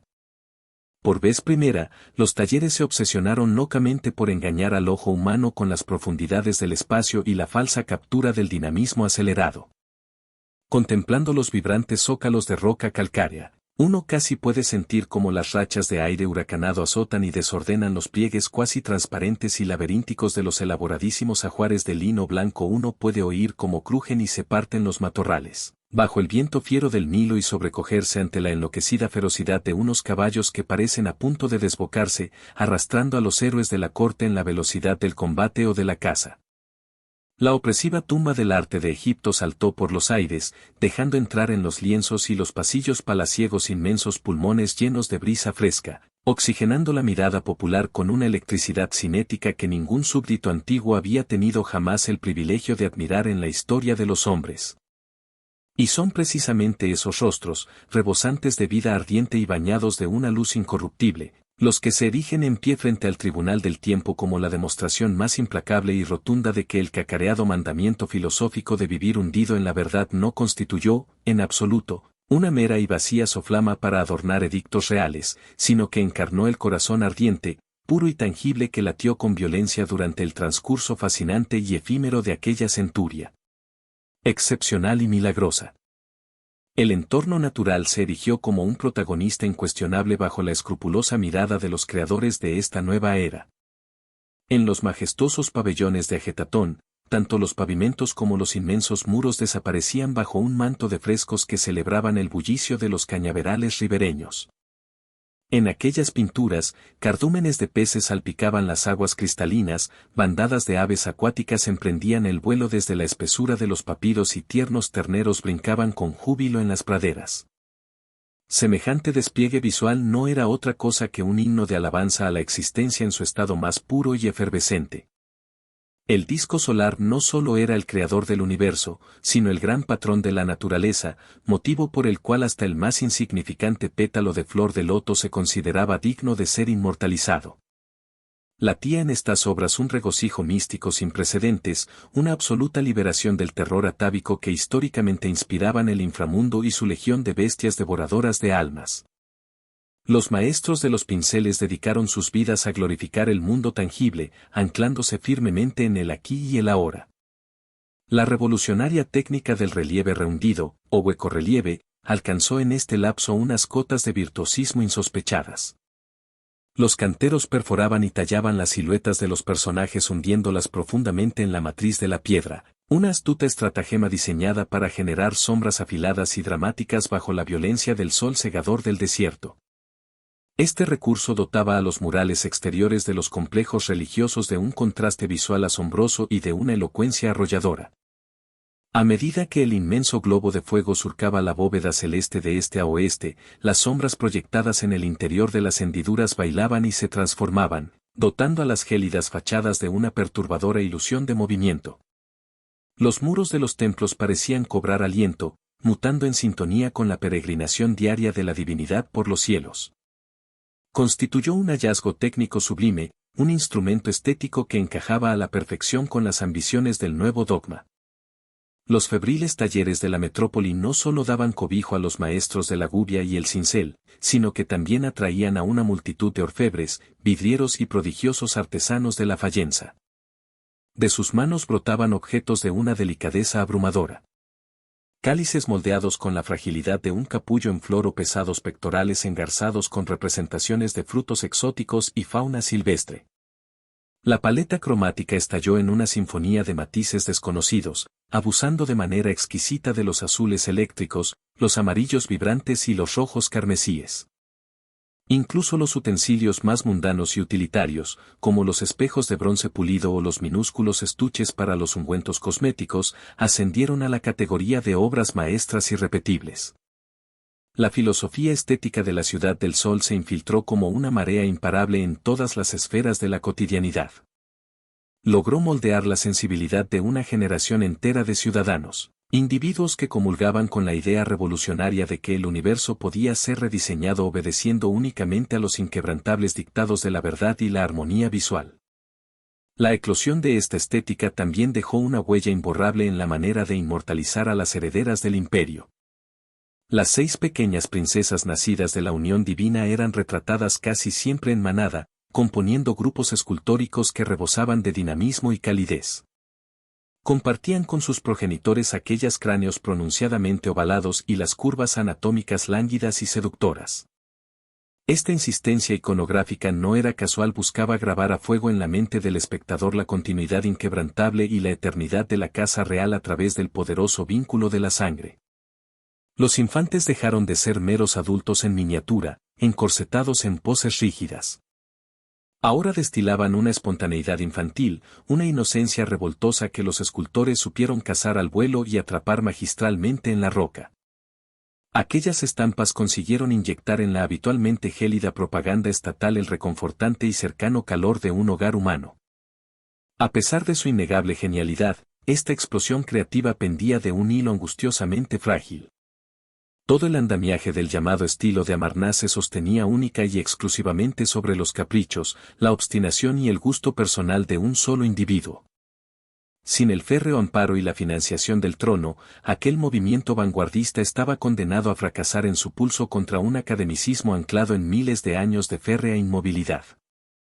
Y, sin embargo, fue precisamente esa fugacidad la que lo dotó de un magnetismo irrepetible. En aquellas piezas no se respira el aburrimiento crónico que produce la copia compulsiva de patrones arcaicos. Cada estela, cada fragmento de muro rescatado de la arena, transmite la frescura de la primera palabra balbuceada en un idioma recién inventado. Aquellos visionarios de los talleres reales no se limitaron a calcar la monotonía de lo cotidiano, parieron de la nada un cosmos alternativo donde la fidelidad a lo real aplastó a la norma, y donde el torrente de las emociones ahogó para siempre el corsé de los rituales. Tras el irremediable colapso de la capital sagrada, una ingente cantidad de estas maravillas sería reducida a escombros o sepultada con desprecio bajo toneladas de tierra. Pero la auténtica belleza posee el terco don de la resurrección. Los tesoros exhumados de las entrañas del estudio de Thutmose nos han concedido el milagro de mirar a los ojos a aquellos soñadores que rozaron con la punta de los dedos la mayor insurrección espiritual de la antigüedad. Y esos rostros, empapados de luz y de vida, persisten hoy como el testimonio más aplastante de que vivir inmerso en la verdad no fue un simple lema vacío, sino la realidad palpable de aquel siglo tan fugaz como incandescente. A lo largo de la vasta y milenaria crónica del antiguo Egipto, han desfilado innumerables soberanas poseedoras de una influencia abrumadora. Sin embargo, el estatus que alcanzó Nefertiti en el corazón de la corte de Akenatón pulverizó por completo los márgenes tradicionales asignados a la consorte de un monarca. Desde los compases iniciales del mandato de su esposo, hizo gala de una autoridad, una determinación y unas competencias ejecutivas que, hasta la fecha, constituían un coto privado y exclusivo de los faraones masculinos. Semejante ascenso no fue fruto exclusivo de la ceguera amorosa de un gobernante embelesado, sino la culminación de una estrategia política ejecutada con precisión quirúrgica. Nefertiti se metamorfoseó en la segunda e indispensable columna vertebral del nuevo ordenamiento ideológico. Sin su sostén, el frágil castillo de naipes de la herejía de Amarná se habría desplomado irremediablemente. Su poderío no se tejía en la oscuridad de los pasillos ni entre los visillos del harén, era manifiesto, público, refrendado por el Estado y absolutamente carente de precedentes. Una de las demostraciones más irrefutables de este inusitado peso político reside en la iconografía oficial que inundó la ciudad. Al escrutar los murales de los santuarios y de las moradas eternas, descubrimos grabados que antaño habrían sido catalogados de herejía intolerable si estuvieran protagonizados por una figura femenina. Se inmortaliza a Nefertiti en el acto de masacrar sin piedad a los enemigos del imperio. Se la representa aferrando con puño de hierro el cabello de un prisionero suplicante mientras alza en el aire, lista para asestar el golpe de gracia, una masa de combate. Históricamente, esta estampa bélica encarnaba el monopolio del soberano absoluto, simbolizando su deber sagrado de pisotear el caos y restaurar el orden cósmico. El simple hecho de que los tallistas transfirieran tan temible atribución a la gran esposa real evidencia que tanto la masa plebeya como la flor innata de la aristocracia debían venerarla como a un caudillo militar y un líder gubernamental de pleno derecho. Adicionalmente, se la coronaba a menudo con atributos de poder cargados de un lenguaje visual inequívocamente imperioso. Su ya mítica tiara de color zafiro rivalizaba, tanto en silueta como en carga simbólica, con las mismísimas coronas reservadas a los hijos de los dioses. En diversas condecoraciones de piedra, hace su aparición portando el pesado y marcial casco azul, una prenda que los monarcas de antaño se ceñían únicamente para pasar revista a las tropas o para presidir desfiles de victoria. Esta indumentaria lanzaba un mensaje demoledor. La reina no era una joya decorativa confinada al harén, sino un engranaje vital y activo en la maquinaria bélica y administrativa de la nación. Escuchaba en primera persona los densos informes de los visires, presidía las recepciones de embajadores extranjeros y, con casi total seguridad, su veredicto poseía el peso de la ley en los asuntos más espinosos de la política interna. En los círculos académicos de nuestro tiempo cobra cada vez más vigor una hipótesis fascinante que sostiene que, en un momento crítico de la monarquía, el faraón decidió ungir a su esposa como su cogobernante oficial y legítima. En los polvorientos anales de la época emerge súbitamente un nombre cargado de resonancias reales. Anjetjeperura Neferneferuatón. Un nutrido grupo de especialistas defiende con uñas y dientes que bajo este alias de tintes divinos se ocultaba la propia Nefertiti, elevada ahora a la categoría de socia igualitaria de su marido en el trono. Esta jugada maestra le habría otorgado plenos poderes para firmar edictos y gobernar el país con mano de hierro durante las prolongadas etapas en las que el rey se aislaba del mundo, consumido por sus trances místicos o por su febril obsesión urbanística. Un poder bicéfalo de estas características encarnaba a la perfección el dogma supremo de una pareja celestial que regía los destinos del planeta guiada exclusivamente por los rayos del disco solar. La sombra alargada de su autoridad no se limitaba a los confines del Valle del Nilo, cruzaba fronteras y mares para asentarse en el implacable terreno de las relaciones internacionales. En los vestigios del monumental archivo de Amarná, un océano de tablillas de barro cocido que contiene la delicada correspondencia diplomática del imperio, su nombre resuena con un eco ensordecedor.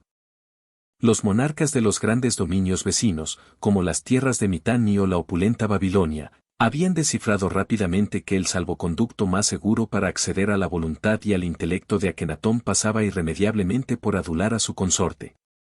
Le remitían lujosísimos tributos de carácter personal y maniobraban en la sombra para ganarse su favor. Nefertiti sostenía un activo e incesante intercambio epistolar, un desafío que requería una sagacidad superlativa para descifrar el convulso rompecabezas geopolítico de la época, especialmente frente a las nubes de tormenta y las amenazas de invasión que se cernían constantemente desde las lejanas fronteras del expansionista imperio hitita. En el plano interno, la gran esposa real se erigió como la principal guardiana y garante de la incipiente fe. Su yugo no solo sometía los aposentos femeninos del recinto palaciego, sino que su influencia era determinante a la hora de repartir los altos cargos de la burocracia estatal. En los textos que decoran las tumbas de los patricios recién ascendidos, se puede leer cómo estos arribistas derraman ríos de lisonjas no solo sobre la testa del soberano, sino también sobre la figura de su gloriosa compañera. Eran plenamente conscientes de que su supervivencia y su ascenso en la corte dependían, en última instancia, del grado de devoción ciega que lograran demostrar ante la reina. Se erigió como el tótem viviente del culto a Atón, y cada una de sus fulgurantes apariciones en la fastuosa ventana de las apariciones operaba como un bálsamo hipnótico diseñado para apuntalar la fe de los plebeyos en la eternidad del nuevo orden.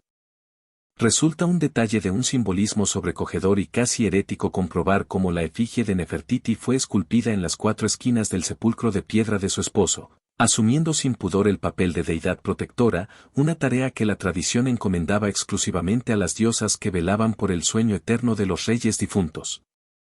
Esto certifica que sus poderes espirituales y terrenales no conocían límites, extendiendo sus tentáculos de mando incluso hasta las insondables profundidades del reino de las sombras. Su sola presencia aniquiló y sustituyó el arraigado papel tutelar de las ancianas divinidades del inframundo.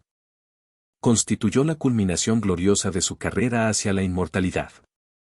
Dejó de ser un ente de carne y hueso para transmutarse en un principio cósmico incuestionable, en el escudo protector de los pilares mismos del Estado. Jamás, en los miles de años previos, soberana alguna había logrado saborear semejante grado de endiosamiento mientras aún respiraba el aire de los vivos. El papel de la reina como matriarca de una prole exclusivamente femenina también fue objeto de una intensa politización. Cada alumbramiento en los palacios de Ajetatón se explotaba mediáticamente como una prueba irrefutable de la fecundidad y la lluvia de bendiciones que el Creador vertía incesantemente sobre la casa real. Las 6 jóvenes princesas arrastraban sus túnicas en todas las liturgias y pompas oficiales, tejiendo la ilusión inquebrantable de un clan familiar cohesionado y perfecto, un espejo en el cual debía mirarse toda la sociedad del Nilo. Sin embargo, este aparente paraíso ocultaba una bomba de relojería. La pavorosa ausencia de un varón que heredase el trono. Para no sucumbir ante esta debilidad fatal, Nefertiti se vio forzada a desplegar una crueldad y una firmeza sobrehumanas, aferrándose al control del palacio y manteniendo a raya a las facciones que susurraban sobre la incertidumbre de la línea sucesoria. Su arrolladora voluntad actuaba como un dique de contención que lograba acallar, por el momento, las estrictas leyes de la herencia de sangre. Determinados analistas del pasado sugieren con firmeza que fue la mismísima Nefertiti el verdadero motor incombustible que empujaba la maquinaria de las reformas hacia adelante, justo en el instante en que Akenatón comenzó a extraviarse en sus delirios místicos y a despreciar por completo la gestión del mundo terrenal. Su temperamento, a juzgar por los indicios recuperados de las arenas, albergaba una naturaleza infinitamente más práctica, fría y pragmática que la de su ensoñador marido. Poseía la inteligencia militar y civil necesaria para comprender la urgencia de mantener atado en corto a un imperio de dimensiones colosales, un polvorín en el que la casta sacerdotal del repudiado Amón afilaba los cuchillos en la oscuridad, aguardando su momento. Ella funcionaba como los ojos desvelados y los oídos atentos del faraón. Era su estratega más brillante y, con casi total probabilidad, la única alma en la vasta faz de la tierra a la que el rey confiaba su propia vida sin asomo de duda. Su afilado instinto de supervivencia se evidenció asimismo en la purga y reestructuración de la corte. Auspició el nombramiento de arribistas leales que debían su riqueza y sus vidas exclusivamente a ella y a su progenie. Esto engendró de la noche a la mañana una barrera impenetrable de aristócratas fanatizados, un ejército de estómagos agradecidos cuyo único salvavidas era la perpetuación de la dictadura del sol. Mediante esta astuta maniobra, Nefertiti tejió alrededor del trono de oro una muralla infranqueable de incondicionales dispuestos a morir por ella. Su talento innato para la burocracia y la mano dura permitió que el espejismo urbano de Ajetatón continuara operando con la precisión de un reloj como el núcleo administrativo de la nación más poderosa del globo. El protocolo y la coreografía de las festividades estatales en Ajetatón siempre reservaban a la consorte un pedestal de absoluto protagonismo. Durante los faraónicos desfiles en los que se recibían las caravanas de tributos llegados desde los rincones más exóticos del mundo, ella tomaba asiento junto a su soberano en un trono que desafiaba a la gravedad elevándose exactamente a la misma altura que el de él. En una civilización donde la escala métrica de los personajes pintados en los muros dictaba de manera tiránica la pirámide social, aquello equivalía a un manifiesto público de correinado absoluto y desafiante. Participaba a lomos de su carro en las maniobras militares y oficiaba la consagración de los cimientos de los inmensos lugares de culto. La sola irrupción de su figura bastaba para santificar y dotar de legitimidad a cualquier empresa acometida por la corona.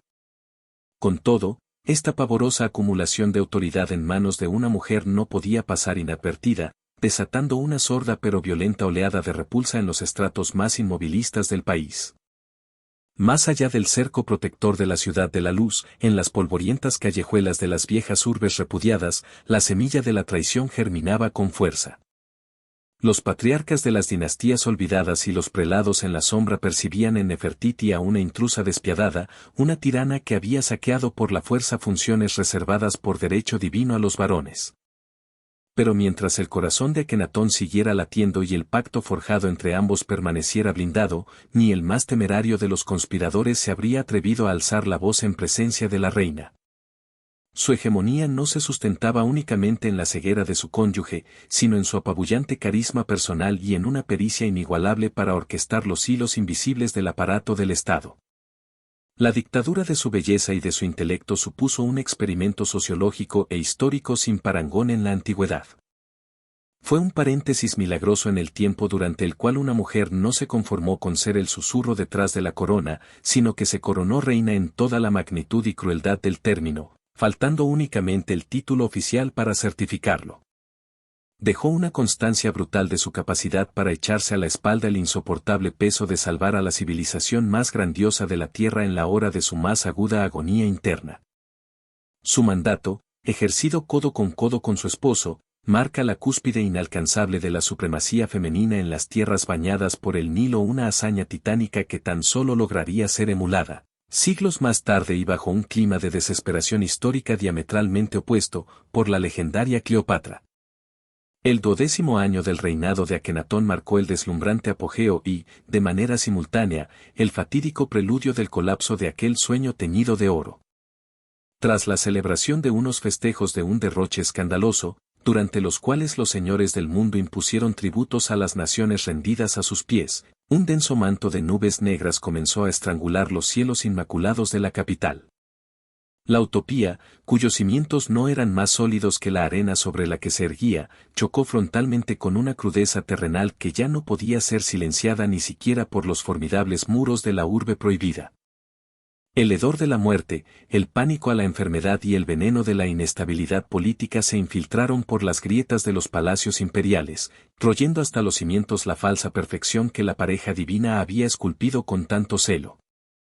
El primer y más devastador mazazo llegó en forma de un macabro rosario de pérdidas personales. En un lapso aterradoresmente breve, la guadaña comenzó a diezmar a las herederas al trono. La primera en sucumbir a las sombras fue la segunda de las infantas, la joven Maquetatón. Los picos y palas de los arqueólogos desenterraron en las profundidades de la necrópolis real unos murales de una tristeza tan infinita y desgarradora que hielan la sangre. En ellos, contemplamos a la pareja más poderosa del planeta derrumbada de dolor, encorvando sus cuerpos abatidos sobre el lecho de muerte de su niña. Fue una osadía gráfica que dinamitaba todo tabú en la historia del arte faraónico. El rey Sol no tuvo reparos en dejar al descubierto el cauce de sus lágrimas.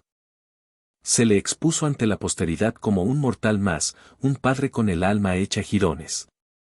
Poco después de este duro golpe, los rastros de otras de sus hijas se esfuman bruscamente de las crónicas talladas en piedra, un macabro silencio que ha llevado a los expertos a sospechar de los estragos de una pavorosa pandemia de peste que por aquellos años sembraba el terror a lo largo y ancho del cercano Oriente y el Valle del Nilo. A la par que la muerte devoraba a su descendencia, irrumpió el enigma más desconcertante y debatido de todo el periodo de Amarná. Alrededor del 14º año de su mandato, la identidad de Nefertiti es extirpada de raíz de todos los documentos y registros del Estado.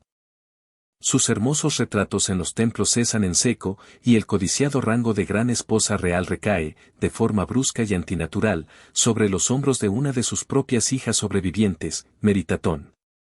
Durante décadas, los eruditos dieron por sentado que la reina consorte había caído en desgracia tras un feroz choque de voluntades con el monarca, o que simplemente había sido otra víctima engullida por la misma plaga que masacró a sus niñas. No obstante, las exhaustivas revisiones contemporáneas ponen sobre la mesa un escenario infinitamente más audaz y embriagador. Según esta provocadora línea de pensamiento, Nefertiti jamás se esfumó en las sombras, sino que experimentó una metamorfosis total, adoptando el trono como soberana absoluta y legítima bajo el críptico nombre de Anjetjeperura Semenefkara. Quienes defienden a ultranza esta conjetura argumentan que los retratos de este fantasmal y misterioso sucesor de Akenatón calcan de forma espeluznante las inconfundibles facciones de la mismísima Nefertiti. Resulta plausible que, acorralado por un colapso inminente, el rey optara por ceder oficialmente la mitad de sus dominios a su aliada más fiera, invistiéndola con el látigo y el cetro propios de un monarca varón. Si damos por certera esta teoría, Nefertiti gobernó los designios de Egipto con la fiereza de un auténtico faraón durante varios años más allá del último aliento de su marido, en un intento desesperado por apuntalar las ruinas humeantes del imperio que juntos habían osado soñar. Mientras las entrañas del palacio se desangraban sumidas en estas dramáticas e inciertas transiciones dinásticas, las fronteras exteriores del vasto imperio comenzaban a resquebrajarse y a desmoronarse pedazo a pedazo. Akenatón, ciego, sordo y consumido hasta el tuétano por su febril devoción a la esfera solar, había abandonado a su suerte el sostenimiento de las alianzas diplomáticas y el indispensable envío de expediciones militares de castigo. En las entrañas del archivo diplomático de la capital reposan unas misivas de un dramatismo desgarrador, enviadas por los aterrorizados vasallos del reino en las provincias de Siria y Canaán. Clamaban de rodillas la intervención del faraón, suplicándole el envío desesperado de, aunque fuese, un puñado de tropas para frenar la maquinaria de guerra de los temibles hititas que avanzaban sin piedad. Pero los correos de retorno desde Ajetatón brillaban por su ausencia. El país perdía a pasos agigantados los inmensos territorios que a sus belicosos ancestros les había costado ríos de sangre y siglos de campañas conquistar. El malestar social aumentaba como una olla a presión a punto de estallar. Las arcas estatales, saqueadas hasta el último gramo de oro para financiar los caprichos urbanísticos de la ciudad en el desierto y golpeadas por el cierre forzoso de los santuarios ancestrales, se hundían en una profunda depresión. El clero de Amón, despojado de sus privilegios pero no de su veneno, orquestaba desde las sombras una feroz e incesante maquinaria de propaganda negra contra el hereje coronado. Achacaban cada sequía, cada derrota bélica y cada penuria que flagelaba al país a la cólera divina, el justo castigo enviado por los viejos ídolos traicionados. La muchedumbre, que en el fondo de su alma jamás había tolerado ni comprendido la frialdad matemática e intangible del culto solar, comenzó a volver la mirada hacia el pasado con ojos anhelantes, añorando en silencio aquella extinta edad dorada de certidumbre, orden y prosperidad. Los últimos estertores de la vida del monarca hereje transcurrieron envueltos en la más absoluta y asfixiante soledad. El faraón se atrincheró progresivamente en los laberintos de su dorado palacio, levantando un muro de aislamiento y permitiendo únicamente el acceso a un puñado de leales ciegos a la realidad.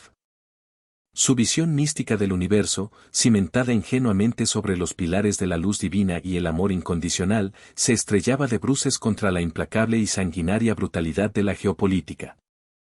Ajetatón, la esplendorosa Babilonia erigida para ser el oasis de la eternidad terrenal, se pudría a pasos agigantados, transformándose en el lúgubre mausoleo de unas promesas vacías y destrozadas. Cuando el enigmático gobernante exhaló su último aliento durante el 17º año de su polémico mandato, dejó tras de sí un reino agonizante, un imperio colosal tambaleándose peligrosamente al borde del abismo de una guerra fratricida y de una anarquía devastadora.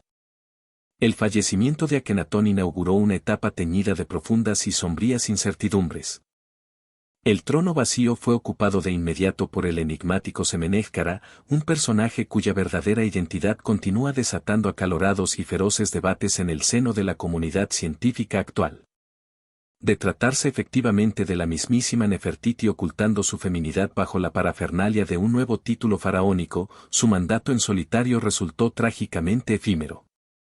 Durante ese breve y convulso lapso, la nueva figura de poder se afanó a la desesperada por tejer un frágil consenso entre los delirios visionarios de su difunto esposo y las urgencias ineludibles de un mundo real que se caía a pedazos. Se dieron entonces los primeros pasos tentativos para tender puentes y restaurar el diálogo con la repudiada élite sacerdotal tebana. Resultaba dolorosamente evidente que el sueño utópico de Amarna estaba condenado a la asfixia total si no lograba reconciliarse con los engranajes tradicionales de la política y la religión. No obstante, el reloj de arena para ensayar reformas moderadas o transiciones pacíficas ya se había agotado por completo. Poco tiempo después, un jovencísimo Tutanjatón fue ceñido con la doble corona con toda probabilidad, se trataba de un vástago concebido por el rey hereje junto a una consorte secundaria del harén. Dada su extremada juventud y vulnerabilidad, el llamado niño rey se convirtió de inmediato en una dócil marioneta manejada a su antojo por cortesanos de inmensa influencia y ambición, destacando entre ellos el taimado Visira y el implacable general militar Oremep. Estos estrategas leían la gravedad de la situación con una frialdad pasmosa. La única vía de escape posible para evitar la extinción definitiva de la estirpe real pasaba irremediablemente por una restauración absoluta, brutal y sin concesiones del orden ancestral dictado por los viejos dioses. Ante la mirada atónita de la nación entera, el inexperto monarca repudió de manera pública su nombre de nacimiento para rebautizarse como Tutankamón. Mediante este gesto de altísimo voltaje simbólico, se arrodillaba oficialmente ante la supremacía incuestionable del todopoderoso Amón, relegando al disco solar al cajón del olvido. Semejante claudicación equivalía, en la práctica, a firmar la sentencia de muerte de todo el proyecto existencial e ideológico concebido por Akenatón y Nefertiti. La pesada maquinaria cortesana se puso en marcha a toda prisa para orquestar la evacuación definitiva de Ajetatón. Aquellos mismos ciudadanos acomodados que apenas unos días atrás entonaban cánticos fervorosos a la luz del mediodía, ahora empaquetaban sus enseres y fardos con un nerviosismo rayano en el pánico ciego. La metrópoli, conjurada de la nada en medio de un yermo desolado, comenzó a desangrarse de habitantes a la misma velocidad vertiginosa con la que había brotado de la arena. Las familias cargaron con cualquier objeto de valor o alimento, dejando a su paso un paisaje fantasmal de muros descarnados, patios silenciosos y altares de ofrendas que ya no importaban absolutamente a nadie. El éxodo masivo de regreso a la seguridad y opulencia de Memphis y Tebas certificó el descalabro total y humillante de la revolución amarniense. Quienes hasta el día de ayer se jactaban con orgullo de ser los acólitos más devotos del rey hereje, ahora pisaban el acelerador de la hipocresía para lavar cualquier mancha que los vinculara con el régimen depuesto. Era una desesperada carrera de supervivencia para salvar el pellejo y retener sus prebendas burocráticas bajo el manto protector de los nuevos amos de Egipto. En medio de esta vorágine de caos y de incesante cacería de brujas, se desató la lenta pero inexorable demolición de los pilares filosóficos de Amarna. Las primeras víctimas de la ira de los cinceles fueron aquellos murales e inscripciones que ensalzaban el culto a Atón de una manera demasiado excluyente y arrogante, pisoteando el prestigio del resto del panteón tradicional. En un primer estadio, no se trató de una aniquilación sistemática y ciega, sino más bien de una operación quirúrgica destinada a extirpar la herejía y restituir la noción clásica de equilibrio cósmico. Sin embargo, las heridas abiertas, el hambre y el profundo desencanto que laceraban el alma de la sociedad egipcia supuraban con tanta intensidad que la furiosa caza de los culpables de aquella debacle nacional iba a desembocar, de manera ineludible, en las represalias más feroces e implacables jamás documentadas. El paradero final y el destino de Nefertiti durante la agónica cuenta atrás de Ajetatón como sede del poder mundial continúan sumidos en las más espesas tinieblas.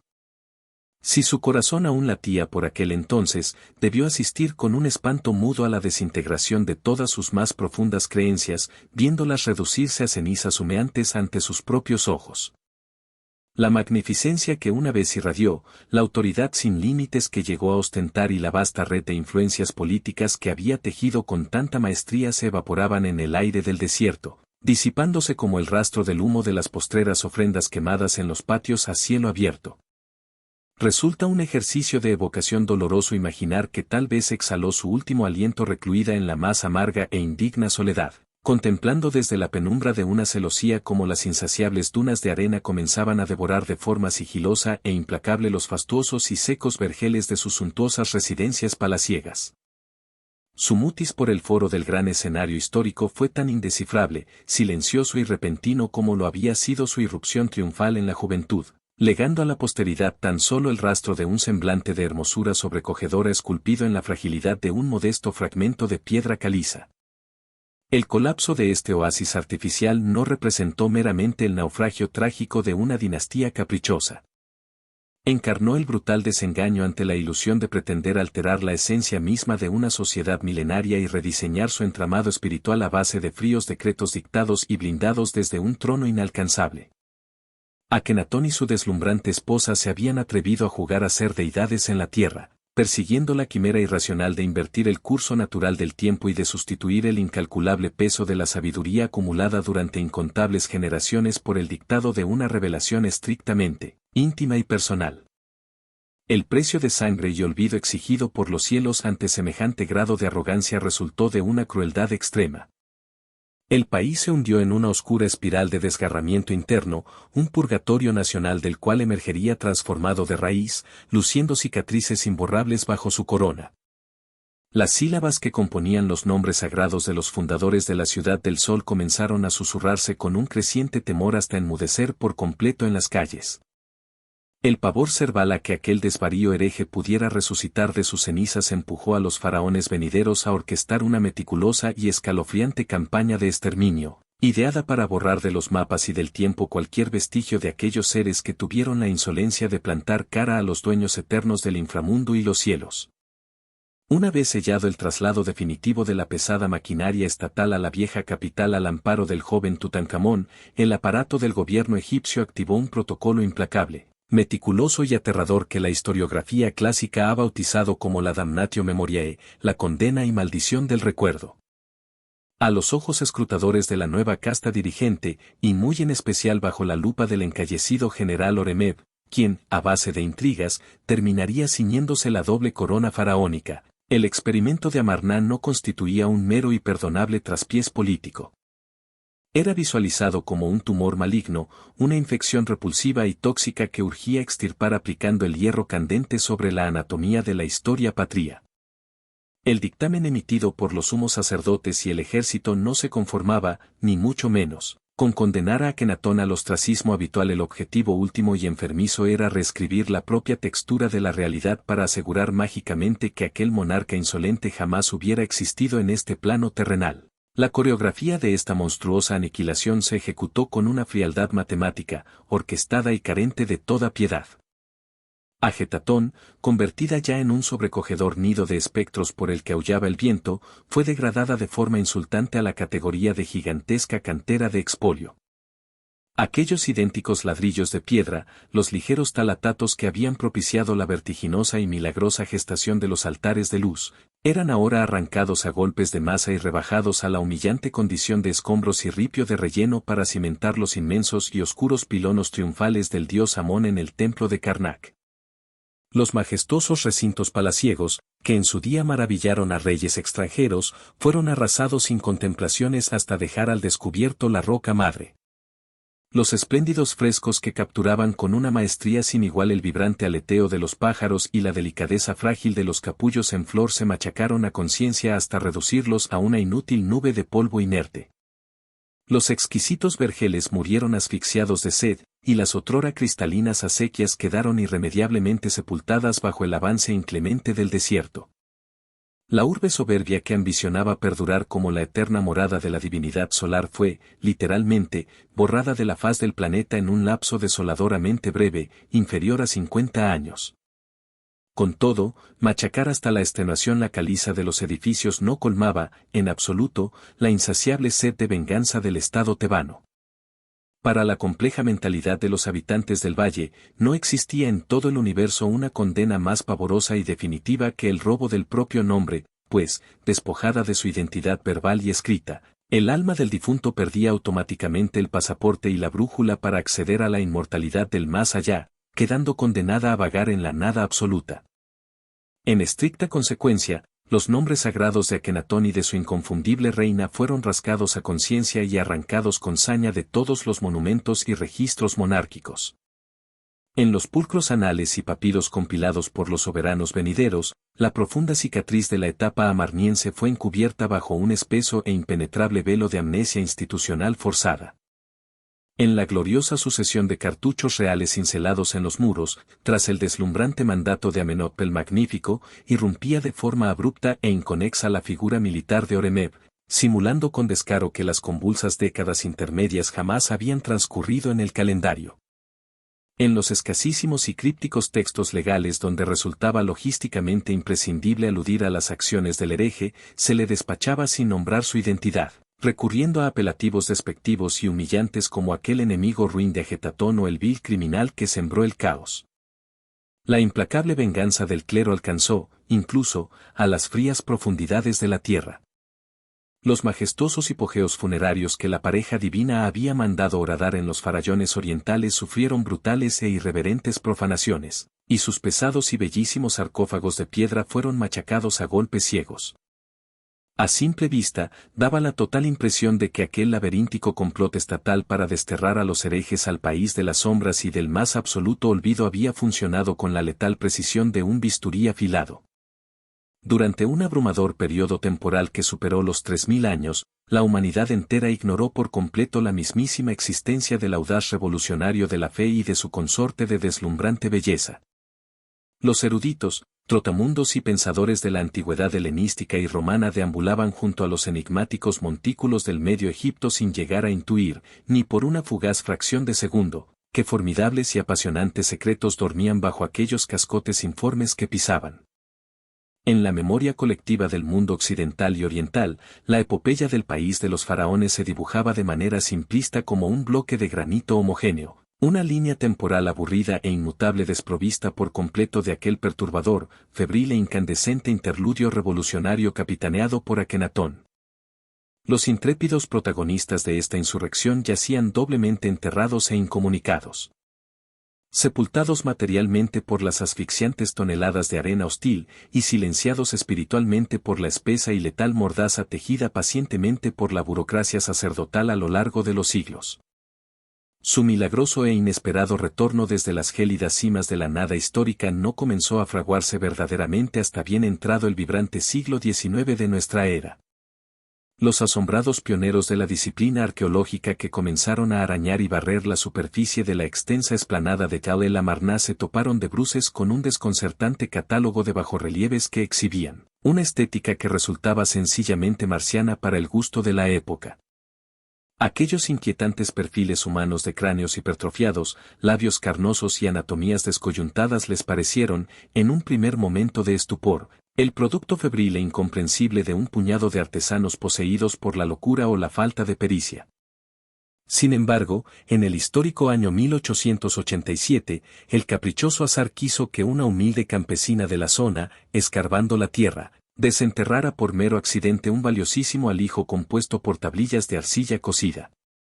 Aquel modesto e insignificante hallazgo terroso ocultaba en realidad la candente correspondencia diplomática del imperio en su momento de máximo fragor. Se trataba del inestimable tesoro epistolar que rasgó de un tirón la venda de los ojos a los egiptólogos, permitiéndoles calibrar, por vez primera, la colosal dimensión política y el insospechado peso internacional que llegó a amasar el monarca proscrito.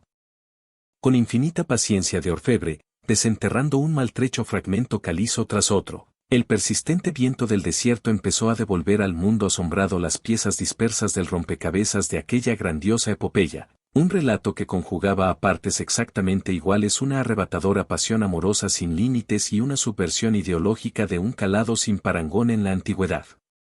Pero el auténtico y definitivo terremoto que catapultó el periodo de Amarna a las fascinadas portadas de los periódicos de todo el planeta sacudió el mundo en el gélido mes de diciembre de 1912.